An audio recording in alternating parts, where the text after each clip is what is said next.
আজকের গল্পটি দুই সহপাঠীকে নিয়ে, যারা একে অপরকে একদমই পছন্দ করত না, কিন্তু পরিস্থিতি এমনভাবে বদলে যায় যে তাদের এমন এক জায়গায় যেতে হয় যেখানে বেঁচে থাকাই ছিল সবচেয়ে বড় চ্যালেঞ্জ। একটি ভয়ঙ্কর দ্বীপ, যেখানে চারদিকে শুধু সমুদ্র, জঙ্গল ও হিংস্র প্রাণী এবং অনিশ্চয়তা। মাসের পর মাস এই দ্বীপেই আটকে থাকে তারা দুজন। না আছে খাবার, না আছে সাহায্য, না আছে ফিরে যাওয়ার কোনো উপায়। এখন প্রশ্ন একটাই, এই অসম্ভব পরিস্থিতিতে তারা কিভাবে টিকে থাকবে? বেঁচে থাকার জন্য কি কি ভয়ঙ্কর ও অপ্রত্যাশিত ঘটনার মুখোমুখি হতে হবে তাদের? আজকের পুরো গল্প জুড়ে আমরা দেখব কিভাবে ঘৃণা ধীরে ধীরে বদলে যায় ভালোবাসায়, আর ভালোবাসা থেকে জন্ম নেয় বেঁচে থাকার লড়াই। চলুন শুরু করা যাক আজকের গল্প। গল্পের শুরুতেই আমরা দেখি এমা, একজন সুন্দরী ও পরিশ্রমী মেয়ে।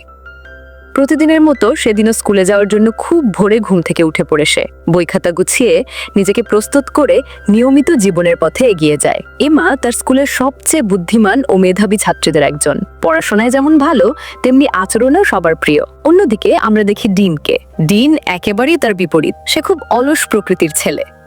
দেরিতে ঘুম থেকে ওঠে আর চোখ খুলেই ভিডিও গেমে ডুবে যায়। গেম খেলতেই ব্যস্ত ডিনকে দেখে তার বাবা চিন্তিত হয়ে পড়ে। তিনি এসে ডিনকে তাড়াহুড়ো করে উঠতে বলেন। হালকা মজা করেই ছেলেকে স্কুলে যেতে বলেন। বাবার কণ্ঠে রাগের চেয়ে চিন্তাই বেশি স্পষ্ট। স্কুলে পৌঁছে এমার দেখা হয় তার সবচেয়ে ভালো বন্ধু লিয়ার সঙ্গে। দুজনেই আনন্দের সঙ্গে গল্প করতে করতে ক্লাসের দিকে এগোয়। ঠিক তখনই স্টিভেন নামে এক ছাত্র এসে হেসে এমাকে হাই বলে।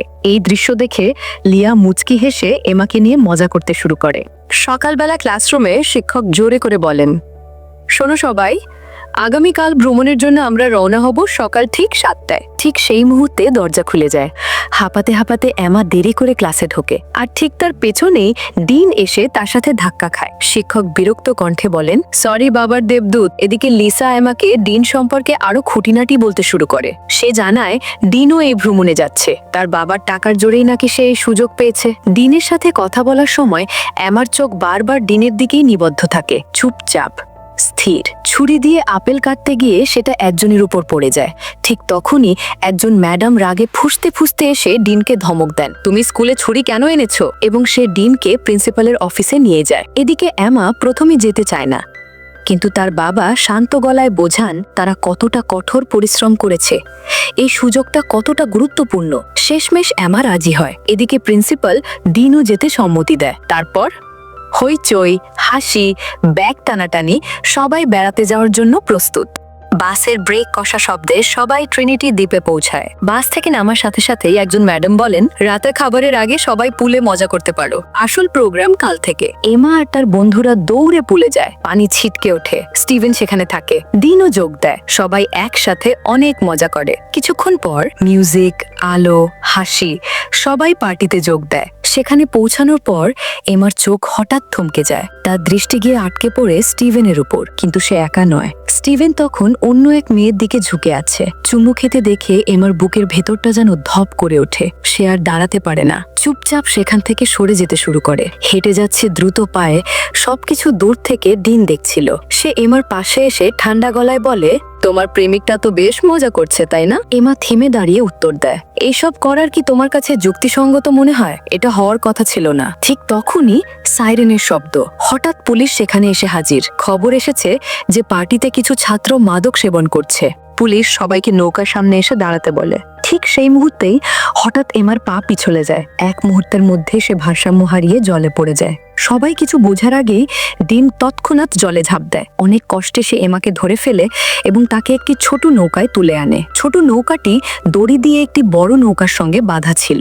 নৌকায় উঠে এমা ভীত কণ্ঠে জিজ্ঞেস করে, সব ঠিক তো? ঠিক তখনই ডিন হঠাৎ করে দড়িটা কেটে দেয়। এমা অবাক হয়ে প্রশ্ন করে, তুমি এটা কি করছো? ডিন শান্ত গলায় বলে, আমি পুলিশের ঝামেলায় জড়াতে চাই না। পুলিশ চলে গেলে আমরা আবার ফিরে আসব।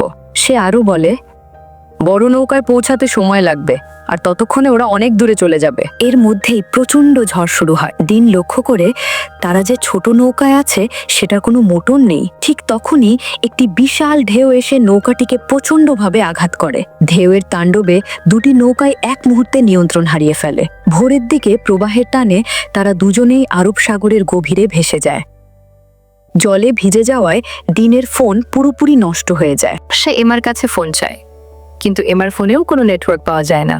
এমা আতঙ্কিত হয়ে বলে, আমাদের পার্টি বোটের পেছনে যেতে হবে।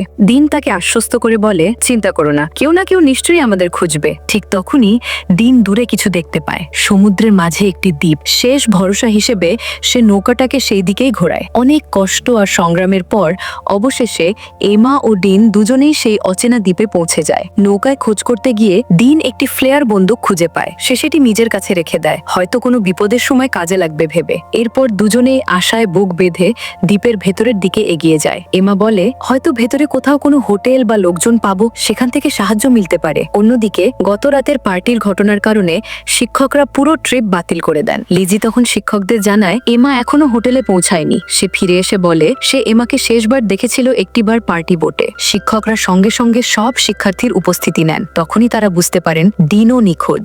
ডিন ও এমা দুজনেই দলের বাইরে হারিয়ে গেছে। খবর পেয়ে পুলিশ আসে। পুলিশ জানায় এ ধরনের ঘটনা এখানে আগেও ঘটেছে। অনেকে নিজেরাই ফিরে আসে, কিন্তু তারা সতর্ক করে দেয় যদি তারা সমুদ্রে বা কোনো দ্বীপে আটকে পড়ে তাহলে খুঁজে পাওয়া খুব কঠিন হয়ে যাবে। এদিকে দ্বীপে অনেকটা পথ হাঁটার পর ডিন আর এমা বনের ভেতরে একটি সুন্দর জলপ্রপাত খুঁজে পায়। ডিন জায়গাটা দেখে মুগ্ধ হয়ে যায়। সে হাসি মুখে এমাকে বলে, আমার একটা ছবি তুলে দাও। কিন্তু এমা সঙ্গে সঙ্গে রাজি হয় না। রাগে সে বলে, আমরা এখানে আটকে আছি আর তুমি এখনো মজা করার কথা ভাবছো। সে আরো বলে, এই ট্রিপটা আমার প্রজেক্টের জন্য ছিল, ভালো নম্বর না পেলে আমি ভালো বিশ্ববিদ্যালয়ে পড়তে পারবো না। এমার কণ্ঠে হতাশা আর চাপ স্পষ্ট। এই কথা শুনে দুজনের মধ্যে তর্ক শুরু হয়। কিছুক্ষণ পর দুজনেই আলাদা আলাদা পথে এগিয়ে যায়। কয়েক ঘন্টা পর তারা আবার সমুদ্রের তীরে ফিরে আসে, কিন্তু চারদিকে তাকিয়েও কোনো সাহায্যের চিহ্ন পায় না। শেষ ভরসা হিসেবে তারা নৌকার কাছে ফেরার সিদ্ধান্ত নেয়, কিন্তু তীরে পৌঁছে তারা যা দেখে তাতে শিউরে ওঠে। নৌকাটি আর সেখানে নেই। যেখানে তারা নৌকায় উঠেছিল সেখানে এখন শুধু ঢেউয়ের ছাপ আর নিঃশব্দ সমুদ্র। যেখানে তারা নৌকায় এসেছিল সেখানে আর কিছুই নেই, শুধু জীবনের চিহ্ন মাত্র। সারাদিন হাঁটার পর এমা দেখে তার জ্যাকেটটি সেই জায়গাতেই পড়ে আছে। দুজনেই ভীষণ ক্লান্ত। এর মধ্যেই সূর্য অস্ত যায়। দিন দ্রুত আগুন জ্বালায় আর তারা সিদ্ধান্ত নেয় এই রাতটা এখানেই কাটাতে হবে। ঠান্ডায় এমা কাঁপছিল। দিন নিজের শার্ট খুলে তার দিকে বাড়িয়ে দেয়। এমা নেয়। দুজনেই আগুনের পাশে বসে কথা বলে। এমা আশার সুরে বলে, হয়তো আগামীকাল পর্যন্ত আমাদের বাবা মায়েরা আমাদের খুঁজে বের করবে। সকাল হয়। দিন ঘুম থেকে উঠে দেখে এমা আশেপাশে নেই। সে উদ্বিগ্ন হয়ে এমার নাম ধরে ডাকে। কিছু দূরে তাকিয়ে সে এমাকে সমুদ্রের ধারে দেখতে পায়। ডিন তীরের বালির উপর বড় করে এস ও এস লিখতে শুরু করে। সে জিজ্ঞেস করে, তুমি কি করছো? এমা বলে, যদি কোনো উদ্ধারকারী আসে তারা যেন দূর থেকেই আমাদের দেখতে পারে। অপরদিকে পানি সংগ্রহ করতে গিয়ে এমার হঠাৎ মনে হয় কেউ যেন তাকে ঘিরে ধরেছে। ভয়ে সে সেখান থেকে সরে আসে। এরপর দুজনেই মিলে রোদ থেকে বাঁচার জন্য একটি ছোট কুঁড়েঘর তৈরি করে। এরপর ডিন খাবারের খোঁজে একটি কলা গাছ খুঁজে পায়। দুজনেই কিছু কলা খায়। এটাই তাদের দিনের একমাত্র খাবার। দুপুরের প্রচণ্ড গরমে তারা কুঁড়েঘরের ছায়ায় বিশ্রাম নেয়। ডিন ঘুমিয়ে পড়লে এমা পাশেই বসে থাকে, একাকিত্বে ভয় পায় বলে। হঠাৎ দিন নড়ে চড়ে ওঠে আর অজান্তেই তার হাত এমার হাতের উপর এসে পড়ে। এমা কিছু বলে না। এই মুহূর্তে একে অপরের উপস্থিতি তাদের সবচেয়ে বড় ভরসা। একদিন এমা জলপ্রপাতের কাছে নিজেকে একটু পরিষ্কার করছিল। ঠিক তখনই দিন আসে। এমা বলে, আমি এখানে আছি, অনুগ্রহ করে একটু দূরে থাকো। দিন হালকা হেসে বলে, তুমি তো বলেছিলে আমাকে পাহারা দিতে। এমা ধীরে বলে, কারণ আমার মনে হয় এই দ্বীপে আমরা ছাড়া আর কেউ আছে এই দ্বীপে। এই কথার সাথে সাথেই দুজনেই বুঝে যায় এই দ্বীপ শুধু নির্জন নয়, এখানে লুকিয়ে আছে অজানা কোনো রহস্য। খবরে এমার নিখোঁজ হওয়ার খবর প্রচারিত হয়।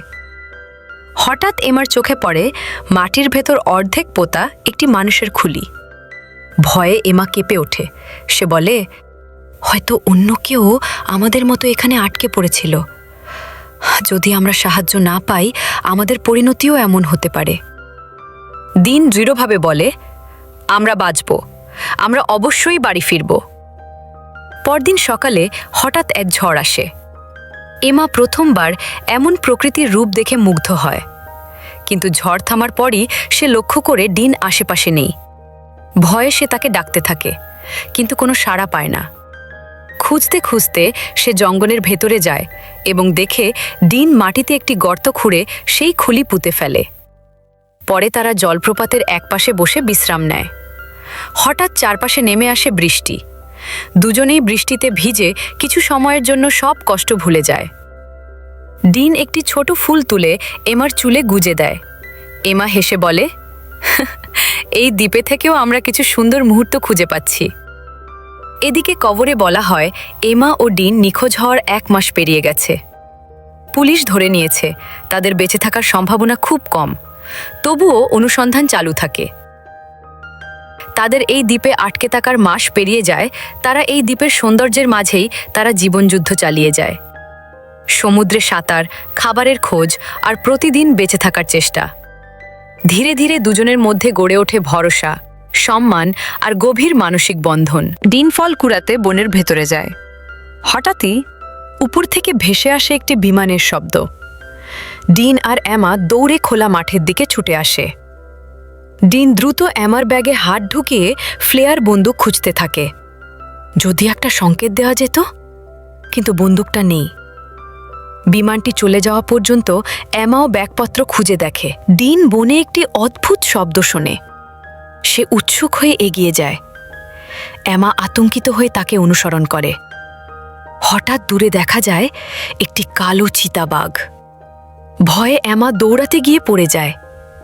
ডিন ছুটে এসে দেখে তার হাতে রক্তাক্ত ছুরি। সে ইতিমধ্যেই আরেকটি হিংস্র পশুকে মেরে ফেলেছে। এই দ্বীপে তারা এখন আর বাঁচার চেষ্টা করছে না, তারা বাঁচতে শিখে গেছে। অন্যদিকে এমা আর ডিনের বন্ধু ও পরিবার সবাই মেনে নিয়েছে তারা আর ফিরবে না। একদিন হঠাৎ এমা অসুস্থ হয়ে পড়ে। ডিন ভয় পেয়ে যায়, কিন্তু এমা শান্তভাবে বলে, কিছু না, শুধু ক্লান্ত। এর মধ্যে হঠাৎই এক অদ্ভুত ঘটনা ঘটে। গাছের ওপর থেকে বানরের দল তাদের পুরনো জিনিসপত্র ছুঁড়ে ফেলতে শুরু করে। আর সেই জিনিসের মধ্যেই ফ্লেয়ার বন্দুক। ঠিক তখনই আকাশে ভেসে আসে একটি হেলিকপ্টারের শব্দ। এমা দৌড়ে খোলা মাঠে যায়। ফ্লেয়ার বন্দুকটি আকাশে ছড়ে হেলিকপ্টার ঘুরিয়ে তাদের দিকে আসে এবং তাদের উদ্ধার করে বিমানবন্দরে ফিরে। চোখে জল, মুখে হাসি। পরিবার, বন্ধু সবাই আবেগে ভেঙে পড়ে। তাদের আলাদা আলাদা বাড়িতে নিয়ে যাওয়া হয়। গল্পটি যদি আপনাদের ভালো লেগে থাকে তাহলে অবশ্যই একটি লাইক দিন, কমেন্ট করে জানিয়ে দিন আপনার অনুভূতি, এবং এমন আরও ভিন্নধর্মী গল্প পেতে সাবস্ক্রাইব করতে ভুলবেন না। নতুন ভিডিও মিস না করতে notification bell all button on করে রাখুন।